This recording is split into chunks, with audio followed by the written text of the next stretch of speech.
Good afternoon, hello everybody, and happy Saturday afternoon.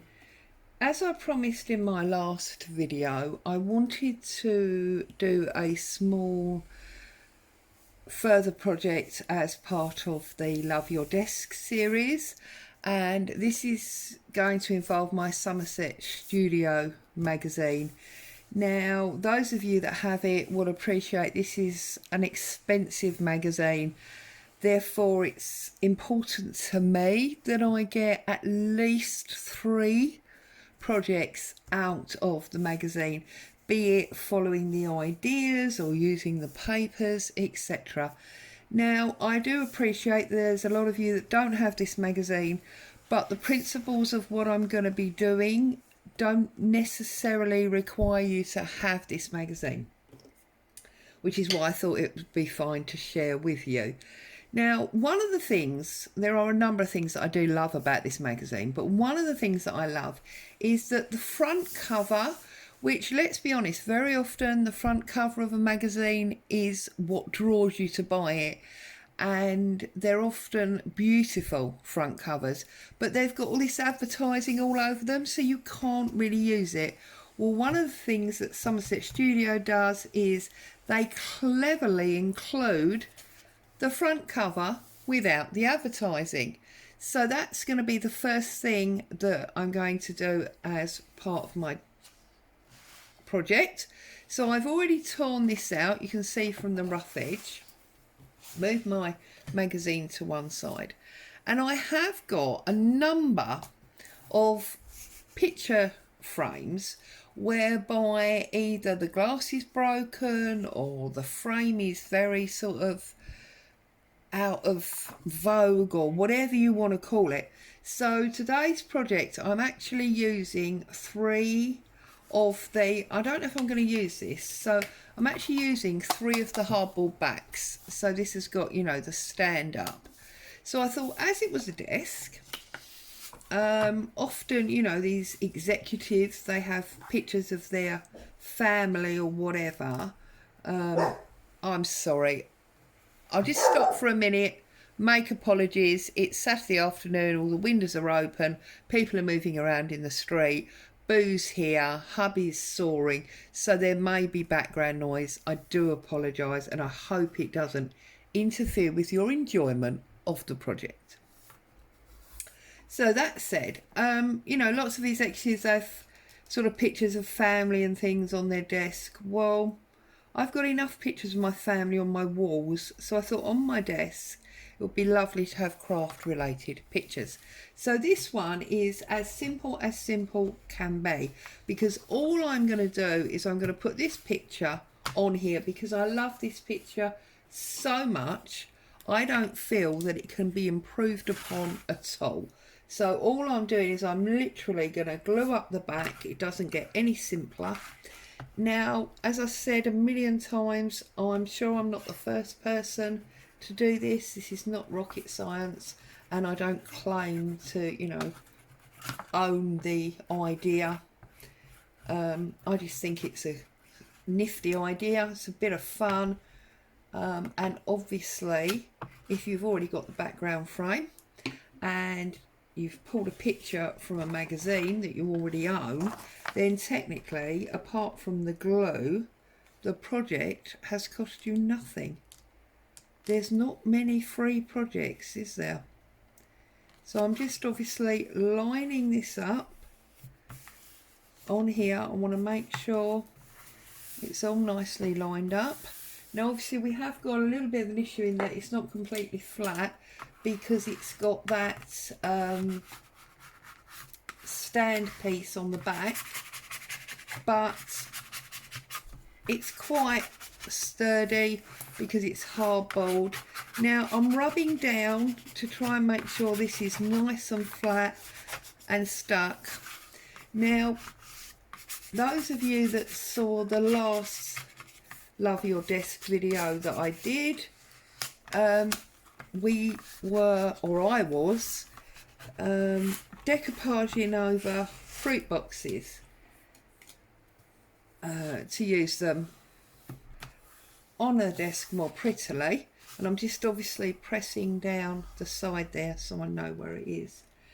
Now when we turn this over, those of you that are very, I'm just getting a cutting board, are very actual and like proper sizes and things, there is absolutely no reason whatsoever that you can't run your craft knife across next to the board, trim off that excess piece from the bottom because I lined it up at the top corner, and from that side like that.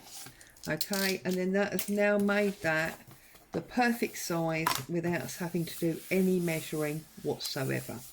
Okay, now I have got some areas here where it's not completely stuck, so that's where I'm going to go around now with my wet glue and just finish off those edges. I didn't want to put wet glue all over it because I didn't want it warping, but I'm just going to run some wet glue around my edges. The reason I mentioned the last video was because I'm going to apply the same principle here, in that once this is dry, I'm going to run round with my sandpaper and I am going to distress the edges of the image in the same way, get rid of that glue, in the same way that we did on that fruit box. Okay, so obviously with all that rubbing we need to make sure that it's well stuck, otherwise it's going to give us an issue. Okay, so that was the quickest and most simple project that you can ever hope. There's a bit, I can see there's a lump of glue there. Just want to try and flatten that out. There we go. That is one of the simplest. You obviously can't see it standing up because the camera's not that high, and I don't want to. Can I give you all a bit of a headache? Let's see. No, not really. Just a little bit. You can see. There you go. It's now standing up. I'm trying to do it slowly. Okay. So there you go. That now stands up. So I'm going to stand that over the back to dry so that I can come back and work on those edges when that is dry. In the meantime, I've got two smaller frames here. Okay, whoops. These are two much smaller frames. I think these are the old-fashioned sort of 4x6 standard photo type. Oh, see, now my camera's in a different place now. Sorry. Need to go further up the table. There you go. Your standard 4x6 photo type frame. So what I've done is I've basically cut two pieces of coffee dyed paper. This one I have cut to fit almost perfectly at the top, but with a base hole at the bottom because I want to put something else on there. And this one I have cut to fit just with a marginal gap. Okay, so the first thing I want to do is I want to do some stamping on these for the background, because then I've got something which I think is super special to go on the top. So let's set them to one side for a minute. Let's get our inks. So I've got my archival coffee and I've got my archival black. Okay, and here I've got my standard go-to stamps. So I've got some script, I have got a butterfly. Actually, let's use the other butterfly. I've got a butterfly, and then I am going to be using my favourite number and then my postage marks. So they're the ones that I'm going to be using. Okay, so I'm going to take this one first, and I'm just checking you're in frame, because where I moved that camera I don't want you to be missing it. I mean, obviously stamping is something we do all the time. It's not, you know, that you need to see exactly how I'm doing it, because obviously it's not rocket science, but it's a bit pointless me being here if you can't see what I'm doing. So I've just put some rough script on that, and I'm going to bring the other one in and I'm going to do exactly the same, because I want them to be similar, almost like they're a part of a set. So just get some script on there like that. I'm then going to do my butterfly, but I think I'm going to do my butterfly in black, because I want it to stand out. Just make sure I haven't got a stamp pad here. So, oh yeah, no, that's okay. All right, and I'm going to put one on here as well. Should really have a stamp pad for this, but needs must and all that. There we go, that's not worked too bad, that's fine. And then I'm going to put my postage mark up the top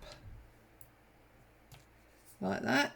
See, I've got a little line there because I've pressed too hard in technically the wrong place. And this one I think we'll have down on that corner. And then I'm going to put obviously my postage lines on across there. This one we try and cover up that line with them. Yeah, that doesn't work too bad. And then I'm going back to my brown for my number, and this number I'm going to put, whoops, going up the page in the corner there, so it's very sort of faint because of the script and the brown coffee of the paper. And then this one I'm going to put on the angle going across there. Okay, so I'm happy with those. I'm going to leave my coffee one open for a minute because I just want to ink up the edges quickly. So is everybody okay? Any exciting crafting projects? Now I'm very lax, I know, because I've not done the Saturday share this morning. That's because I was desperate to get the folio journal up earlier, and now this project. And I've got to be honest with you and say, with the Saturday share, because I've not been able to do much shopping, my supplies of copyright free items to share with you is running quite low.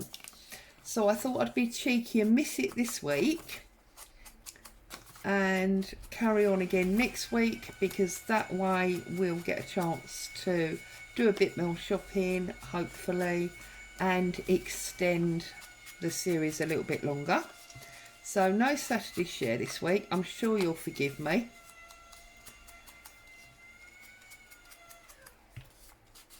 Okay, so nearly there.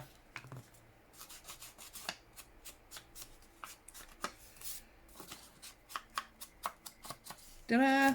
Okay, so let's close that up like that. Now, if we go back to our, whoops, one of my people's fallen out. If we go back to our magazine, I have prepared, if I pull these out, you can see what I'm looking at. I loved these fabric and paper toppers, embellishments, whatever. This one obviously has got Tim Holtz paper dolls or something similar, as has this one, and obviously that one over there as well. So that's what I'm working towards here with my project. So now that you know that, you can see where I'm going. I have prepared this piece of coffee dyed fabric by adding on some lace and putting it through the sewing machine and I've just done some fancy stitching on that. That's hubby, you can hear up the garden. He's finalising the last pieces for his desk. So that's what he's doing. Right, okay, sorry. So I've put some lace and I've done some fancy stitch on my machine. And then I've got this Tim Holtz paper doll wedding couple. And I thought, you know, they'd sit nicely on that lace. Okay. And then I've got this die cut butterfly, which I thought I would just put up the top there. Might move them over and down a little bit, just so we've got some interest. Yeah. And so what I want to do now is I want to put obviously the dolls and the butterfly on. Now I'm actually going to use Fabri-Tac or 3-in-1 or whatever for this, because now let me think, hang on one second. So we want to glue from the middle there backwards. I want these to stay nice and firm on my pictures on my desk. So I'm just going around catching various bits of the butterfly. Do apologise, that's my phone clicking in the background. I'm going to put him just there like that. And by doing that, obviously we can have this semi 3D. Okay. And then the Tim Holtz couple, just check there's no push outs. Sometimes you're left with push outs. So then I'm just gonna, whoops, drop it apparently is what I'm gonna do. All fingers and thumbs today. I spent the morning baking, so the house smells wonderful. Hubby's all pleased because he's got a nice full belly of bad sugary and cheesy things. And I'm just going to put them down there like that. Okay. And then what I'm going to do is I am going to turn that over. I just want to check which one this is first of all.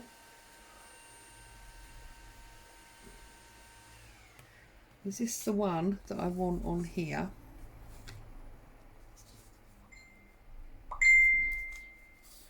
See, if I put the paper to the top and I put the couple down a little bit, it gives me the postage stamp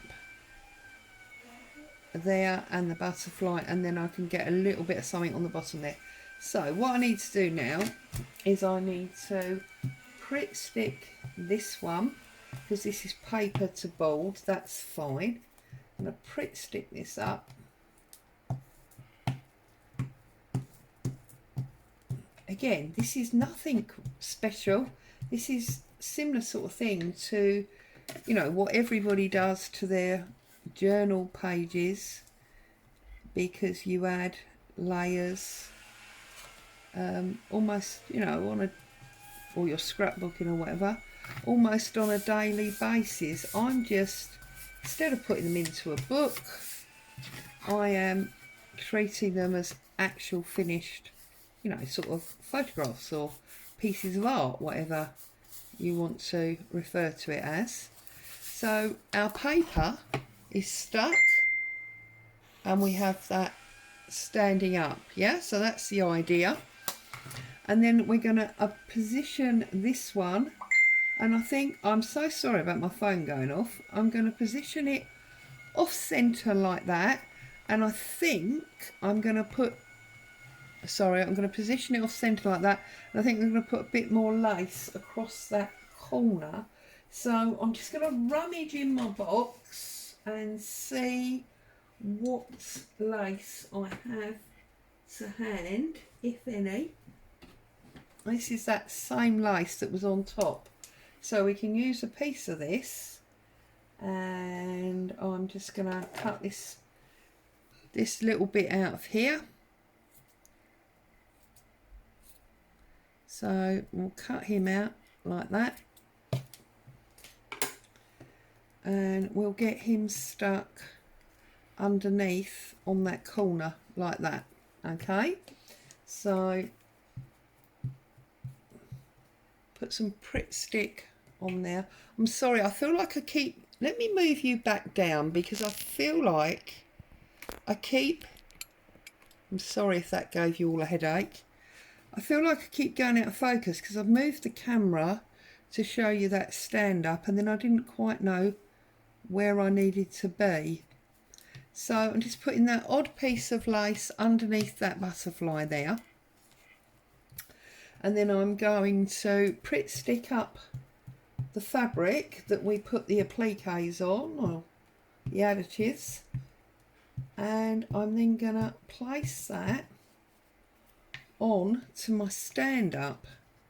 So bring it down so I can see what I'm doing, and I want it slightly off about there. May even put it slightly on the angle, you know what I'm like. And then I'm just gonna press him down, get the glue off my fingers. There we go. And then if I stand him up there, it's a bit low because that's actually catching on the desk. So I'm just sliding it up. The beauty of using your Pritt stick, you get a bit of play time. A little bit more. Can we go a little bit more, or has it already started? No, we have got a little bit more. There we go. So press him down. There we go. And then we have our desk image, and obviously I can bring the wing round a little bit more if I want to. Just check on that glue. So it's a bit more three-dimensional. So that's the first small one. Put him just there in the background so you can see it next to our drawing big one. And then we're going to do number 2. Exactly the same principle. So I am going to work the other way around this time. I'm going to glue the actual paper on to the, oh, it's getting very warm. Sorry, I'm glue the paper onto the frame or the back board or standy uppy. I'm not quite sure what to call it. I'm sure it's got an actual name.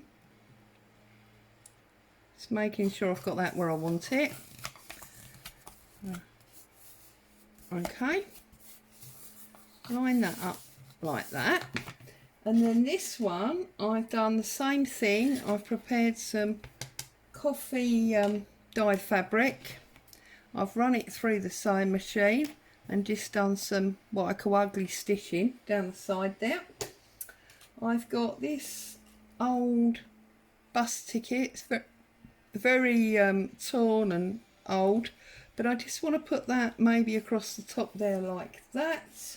And then I've got this cute little girl and her dog. I'm a dog lover, as you know, so I thought she could maybe go there with a bus ticket there. Okay, so I'm just going to apply the glue to the what would be the right side of the bus ticket, because I actually want to show the advertising rather than the bus ticket this time. And we put that there, and then we use some of our 3-in-1 or fabric tack to glue down this girl and her dog.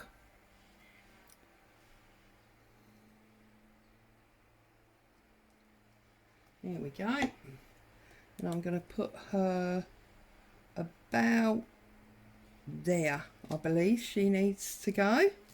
I'll press her down. Oops, press her down. That's because I've got Pritt stick on my fingers. Okay, and now we need to work out, that's actually coming up a little bit. Shall we try and get a bit of fabric under there? Because this ticket is so old, it's almost like a cartridge paper. So it's almost fabric in its own right. There we go. That's better. And now we need to decide how we want her on. Now that one sits off to the right. Do I sit this one? If I sit this one off to the left, so it's opposite. The problem I've got is that, yes, it is a set because we're showing the stamp postage stamp again, but maybe it'd be nice to show the no, we're going to show the stamp again. So Pritt stick again. The reason I'm using my Pritt stick rather than my Fabri-Tac is because I don't obviously want my Fabri-Tac coming through, as we know it can do. This is a very pale fabric, so it would show, and Pritt stick glues fabric very nicely anyway. So just about there, I believe. Oh goodness me, it sounds like someone else is working in their garden as well now. I can hear banging as well as hubby's planing. So it's all going out there today. I think that's because everybody feels it's cool enough to be able to work. Ha ha. It's just been so hot. There you go. I'll bring it up so you can see. That's that one. So I've got two lovely pictures for my desk. They're not really my family, but they could easily be. And maybe if you've got some suitably sized old photographs, you could fussy cut those and work it up in that kind of way. Or obviously if you've got paper dolls, it's one way of using your paper dolls. Then if we bring the big one back, this is dry now, and I'm just going to take, this is that sanding paper from hubby's belt sander. Still hasn't discovered I've got it, by the way. And I'm just going to rub off the edges, yeah? I want it to look tatty in some places. Obviously not necessarily the whole line, just some places. I want it to look, you know, old and loved and used. There we go. I will get some ink on that in a minute, and then I'm going to very carefully, because I don't want to lose too much of the image, I'm just going to rub at some of the image and just, look, make it a bit paler, almost like something's been rubbing down that side over the years. Don't want to rub too much because I want to keep my image. Okay, and then maybe a little bit there as well, like that. And then I'm just going to take my distress ink and I'm going to distress ink down these scratch lines. Okay,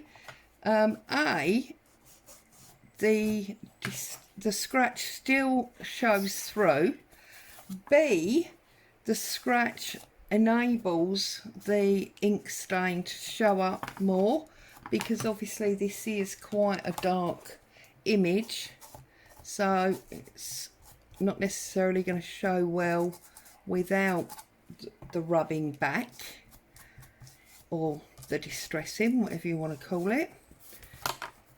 And you may not, I don't know if the camera's picking it up very well, you may not be able to see necessarily where I've scratched it back through the lens or the camera, but you know, in person, when it's actually in front of you, you can definitely see how that works, and it makes a lovely, you know, aged effect on the edge of our picture.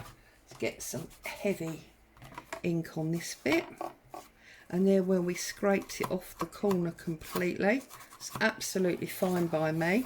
And then obviously we've got this scratchy area here, so I'm just gonna put some distress ink on that, and we took it down here a bit, didn't we? So we'll put some more down there.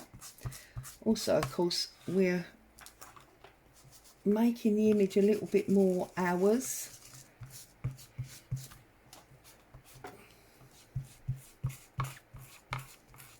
By doing this. There. So we pulled off some of the actual picture there. That's fine by me, and we scratched all along there when we inked it up. And the scratch marks here, I've put some ink on, and of course all along the bottom and this side here. And oh, there's a little corner there. I just want to get a little bit of glue under that corner that just lifted with all that rubbing and inking. So that is the big one that's going to sit on my desk. Sorry, I'm not going to move that camera again. There you go. So if I lay them down like that, and I lay that one that side and that one that side, that is part 3 of our Love Your Desk series. I hope you have a go and you have great fun doing it. Thank you as always for spending time with me, having me in your home. Take care. Fun crafting. I'll see you soon. Bye for now.